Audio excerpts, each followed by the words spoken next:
हम बचपन से सुनते आए हैं कि जब मन में क्रोध की भावना उत्पन्न हो और आपका मन इस क्रोध के प्रति प्रतिक्रिया शुरू कर दे तो जितना जल्दी हो सके उतना जल्दी अपने मन को किसी और काम में लगा दें। उदाहरण के तौर पर उठें, एक गिलास पानी लें और पानी पीना शुरू कर दें। आपका एंगर कम हो जाएगा।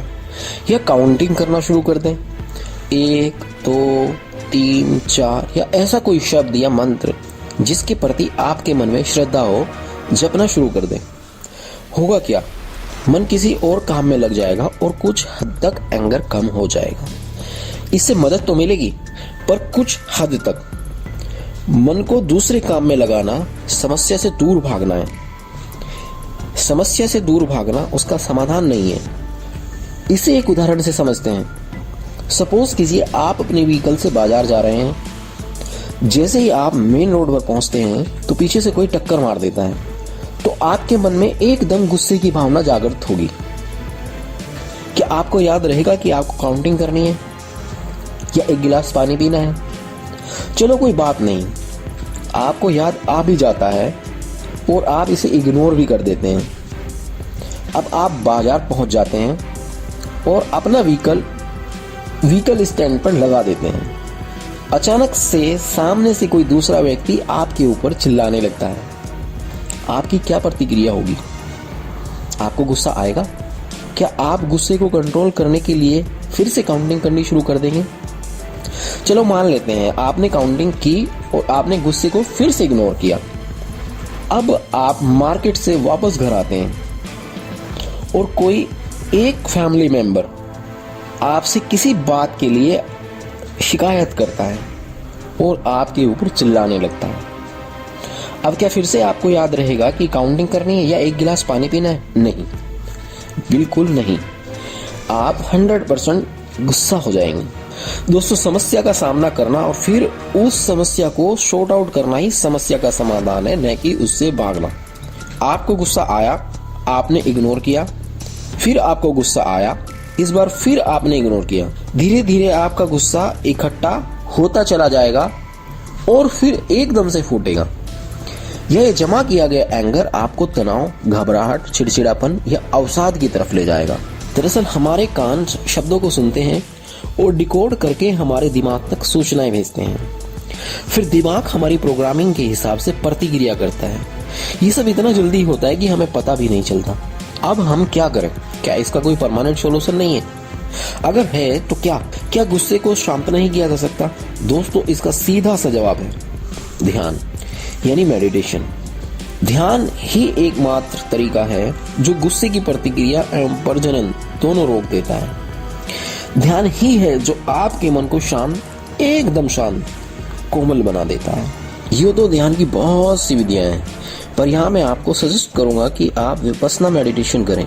विपस्सना का अर्थ है to see the thing as it is, सत्य में जीने का अभ्यास। यही वह ध्यान विधि है जो हमें किसी भी स्थिति में डटे रहने की शक्ति प्रदान करती है। विपस्सना मेडिटेशन की शुरुआत सांसों पर ध्यान लगाने से शुरू होती है। इस ध्यान विधि में आपको अपनी सांसों पर ध्यान लगाना होता है। दोस्तों, संपूर्ण ध्यान विधि के लिए आप हमारी दूसरी वीडियो देख सकते हैं, लिंक डिस्क्रिप्शन में मिल जाएगा। यहाँ मैं आपको एंगर मैनेजमेंट के बारे में बता रहा हूँ। तो चलो आगे बढ़ें। ध्यान करते समय मन में जब भी कोई विकार या विचार जगे तब उसे देखो, उसका सामना करो। ध्यान रहे इग्नोर नहीं करना है, सामना करना है। जैसे ही आप विकार को देखना शुरू कर दोगे वह कम होता जाएगा और धीरे धीरे खत्म हो जाएगा। विकारों को अंतर्मन की गहराइयों में दबाना या शारीरिक एवं वाचिक कर्मों द्वारा बाहर निकालना समाधान नहीं है। लेकिन अगर आप केवल देखते रहोगे तो धीरे धीरे एंगर से आपको छुटकारा मिल जाएगा। कहना तो बड़ा आसान है पर करना बड़ा कठिन है। जब गुस्सा आता है तब इस तरह सिर पर सवार हो जाता है कि हमें पता ही नहीं चलता हुआ क्या। क्रोधित होकर हम ऐसे शारीरिक एवं वाचिक काम कर जाते हैं जिससे हमारा भी नुकसान होता है औरों का भी। दरअसल जब विकार जागता है तब हम होश खो बैठते हैं। हम समझ ही नहीं पाते कि क्या हुआ। पर अगर आप प्रतिदिन ध्यान करते हैं तो आप अपने आप समझ जाएंगे कि जब भी मन में कोई विकार जागता है तो शरीर पर 2 घटनाएं उसी वक्त शुरू हो जाती हैं। पहला, जैसे ही मन में विकार जागता है सांस अपनी प्राकृतिक गति खो देता है, सांस तेज व अनियमित हो जाता है। ये देखना बड़ा आसान है। दूसरा, सूक्ष्म स्तर पर शरीर में एक बायोकेमिकल प्रक्रिया शुरू हो जाती है जिससे सेंसेशन का निर्माण होता है। हर विकार शरीर पर कोई ना कोई सेंसेशन का निर्माण करता है। एक साधारण सा व्यक्ति भी अगर ध्यान करता है तो आसानी से सांस एवं बॉडी पर होने वाली सेंसेशन को देख सकता है।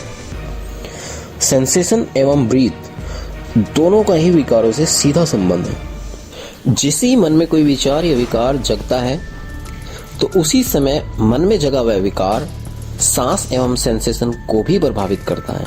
इस प्रकार ब्रीथ एवं सेंसेशन को देखकर हम विकारों को देख रहे हैं, सच्चाई का सामना कर रहे हैं, इग्नोर नहीं कर रहे हैं। धीरे धीरे विकारों की ताकत कम होने लगेगी और खत्म हो जाएगी। हम अपने गुस्से का कारण हमेशा बाहर देखते हैं, बाहर की परिस्थितियों को कारण मानकर उन्हें बदलने की कोशिश करते हैं। लेकिन जैसे ही हम मेडिटेशन स्टार्ट करते हैं तो हम अंतर्मुखी बन जाते हैं। हम सांस को भी जान जाते हैं और भीतर क्या हो रहा है उसको भी। धीरे धीरे प्रतिदिन मेडिटेशन करने से हम ऐसी अवस्था में पहुंच जाते हैं जहां मन शांत हो जाता है और अपने आसपास सुख शांति का वातावरण तैयार करता है। आपका शांत मन आपको हमेशा शांत रखता है। अब आपको काउंटिंग करने की जरूरत नहीं पड़ेगी, पानी पीने की जरूरत नहीं पड़ेगी, इग्नोर करने की जरूरत नहीं पड़ेगी। अब आप बड़े करुणामयी वो शांत चित्त हो जाएंगे। ये एक सार्वजनिक उपाय है, परमानेंट सॉल्यूशन, गुस्सा शांत करने का, गुस्से को जड़ से खत्म करने का। सो दोस्तों, आज से ही ध्यान स्टार्ट कर दें और अपने मन को करुणामयी वो शांत चित्त बना दें। आपका गुस्सा अपने आप शांत हो जाएगा। फिर मिलेंगे, आज के लिए इतना ही। एक नई वीडियो के साथ लाइक करें, सब्सक्राइब करें और शेयर करें।